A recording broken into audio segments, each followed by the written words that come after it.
Ang paghaharap sa aswang. Sa may isang maliit na barangay, may isang mag-anak na naninirahan. Sila ay sina Mang Pedro, isang mabait na ama, ang kanyang mapagmahal na asawa na si Ana, at ang kanilang anak na lalaki na may malasakit sa kapwa na si Juan. Nakakita si Juan ng kakaibang mga bakas sa lupa sa labas ng kanilang bahay. Ito ay mga bakas na tila galing sa mga paa ng isang malaking hayop. Inay, may kakaibang bakas sa labas ng bahay natin. Mukhang hindi pangkaraniwan ito. Baka may mga aswang na naglipa na sa lugar natin. Kailangan nating mag-ingat. Nagluluto si Ana ng hapunan para sa kanilang pamilya. Biglang may narinig siyang kakaibang tunog mula sa labas. Pedro, naririnig mo ba yung tunog na yon? Parang may kumakatok sa bintana. Siguraduhin sarado ang mga bintana at pinto.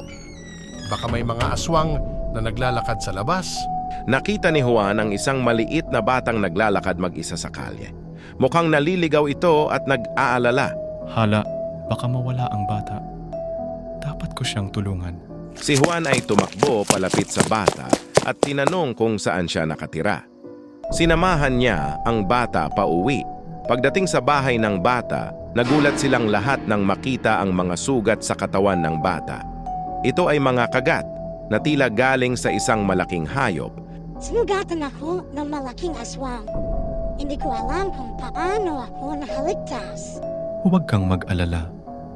Tutulungan kita.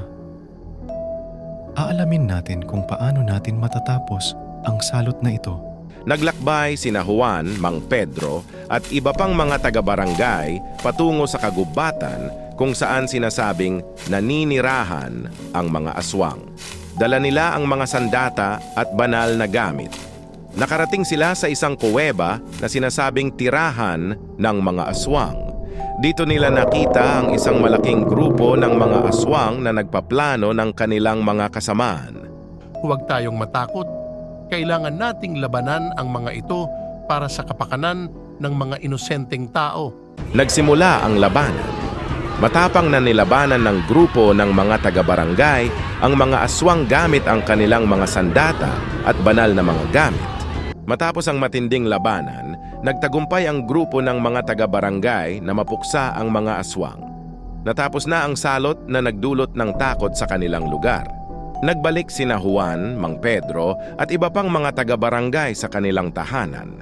Naroon si Ana na nag-aabang sa kanila.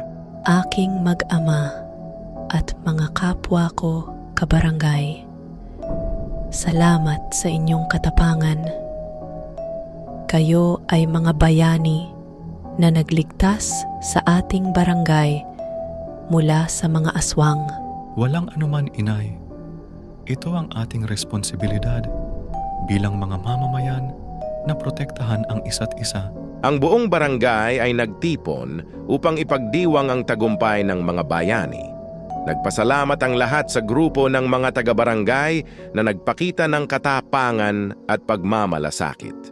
Dito na po nagtatapos ang kwento ng Ang Paghaharap sa Aswang. Salamat po sa panonood at pakikinig. Naway inyo po akong suportahan sa aking channel. Huwag mag-atubiling pindutin ang subscribe button, like at i-share ang aking video. Paghuhusayan ko pa pong pahabain ang kwento sa mga susunod kong upload video. Paalam at ito po ang Aidan's Haunted Stories.